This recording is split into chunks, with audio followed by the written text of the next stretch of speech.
السلام علیکم ورحمۃ اللہ.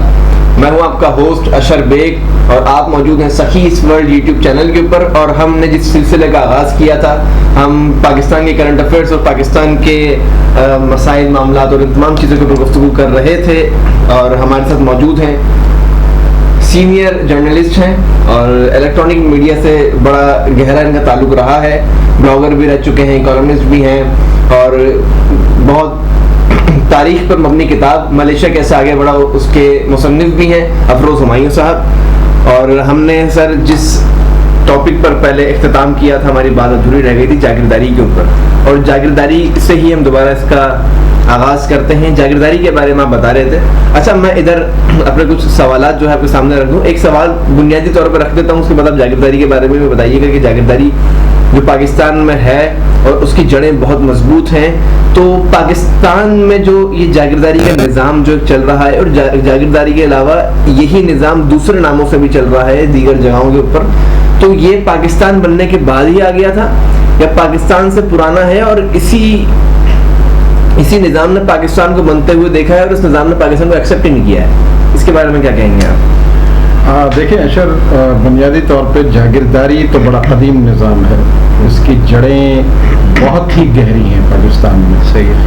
یہ تو قرون وسطیٰ کے زمانے میں ہی جب ولیم فاتح نے انگلستان کو فتح کیا تھا تو اس نے مختلف جاگیریں تقسیم کی تھیں, تو اس کے بعد سے یہ نظام پروان چڑھا اور آہستہ آہستہ چلتا گیا. مختلف اس نے ادوار دیکھے.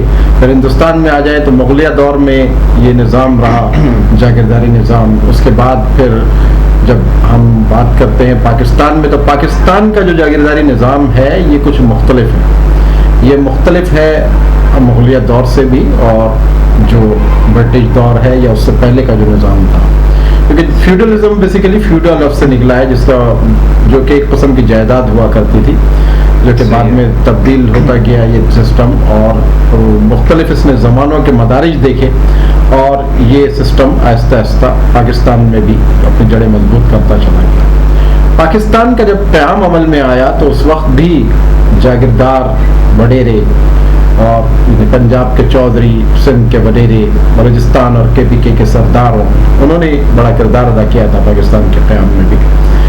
تو اس طرح سے, اور خصوصاً پھر ہم نے بات کریں گے وہ مہاجرین جنہوں نے پاکستان کے لیے قربانیاں دیں اور جنہوں نے ہجرت کی وطن کے نام پر. سب سے زیادہ جو قربانیاں اور کردار اور رول تھا وہ مہاجروں کا تھا.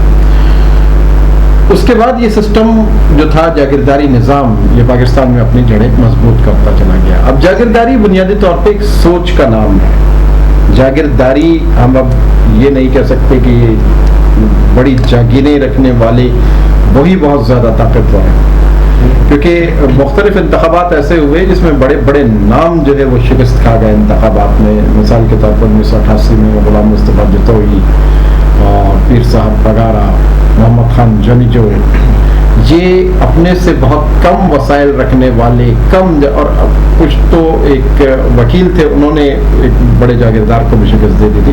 تو یہ تبدیلیاں آتی رہی. پھر سندھ کے شہری علاقوں میں آپ نے دیکھا کہ کس طرح سے ایک متوسط طبقے کی پارٹی ابھری اور اس نے جو ہے ایک عام لوگوں کو اسمبلی میں بھیجا, تو اس نے بھی جاگیرداری نظام کو چیلنج کیا بنیادی. اچھا, یہی میں ایک اور سوال ایڈ کروں گا کہ سندھ میں نظر آیا ہے کہ ایک شخص اٹھا تھا اور اس نے ایک تنظیم بنائی تھی اور جاگیرداری کے ہی خلاف اس کا ایک فلسفہ تھا جو اس نے پیش کیا تھا, تو وہ انقلاب لانے کی خواہش میں ہی اٹھا تھا کہ یہ تبدیلی آنی چاہیے.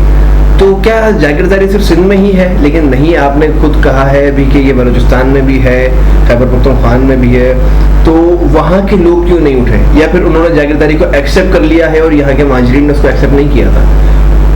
نہیں, یہ بات نہیں ہے. وہاں کے لوگ بھی اٹھے ہیں. پنجاب میں بھی جاگیرداری کے خلاف مختلف آوازیں بلند ہوتی رہی ہیں, اور اس فرسودہ نظام کے خلاف تو پاکستان کی سیاسی تاریخ گواہ ہے کہ آوازیں شروع سے ہی بلند ہوتی رہی ہیں. حسن ناصر کا نام اگر ہم سنیں تو وہ ایک سوشلسٹ تھے, اور وہ ان کی کافی جدوجہد رہی, ان کی کافی قربانیاں ہیں. اسی طرح سے پاکستان کی سیاسی تاریخ کا مطالعہ کریں تو ہم مختلف لوگ آتے رہے جنہوں نے اس نظام کو چیلنج کیا. محترمہ فاطمہ جناح کیا تھیں, وہ اسی نظام کو تو چیلنج کر رہی تھیں بنیادی طور پہ.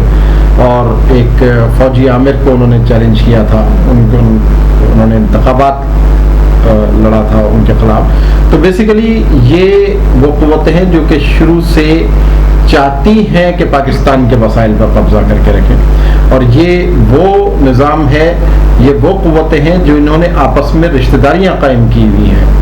صحیح کہ اگر ایک پارٹی برسر اقتدار آتی ہے تو وہ جاگیردار خاندان جو ہے اس کو اس کے مفادات ملتے رہتے ہیں، وہ اس کے مفادات پر کوئی ضرب نہیں آتی۔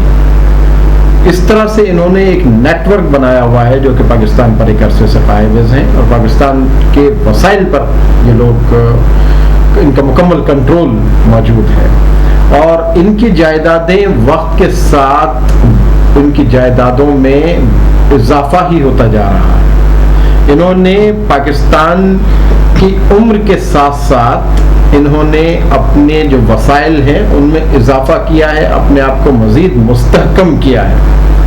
پاکستان غیر مستحکم ہوا اور یہ طبقہ مزید مستحکم سے مستحکم ہوتا چلا گیا، اور جو مڈل کلاس طبقہ ہے، ابھی جو اکنامک کنڈیشن ہے کہ مڈل کلاس، ایک اخبار تو لکھتا ہے کہ کیا اس وقت مڈل کلاس طبقہ موجود بھی ہے پاکستان میں یا نہیں، کہ مڈل کلاس طبقہ بھی اس طرح سے پریشان ہے کہ اب اس مہنگائی سے اور اس دور سے کہ کیا اس کا پرچیزنگ پاور اب اتنا گر چکا ہے کہ وہ بھی پورٹی کی لائنز کو جا کر چھونے لگا ہے۔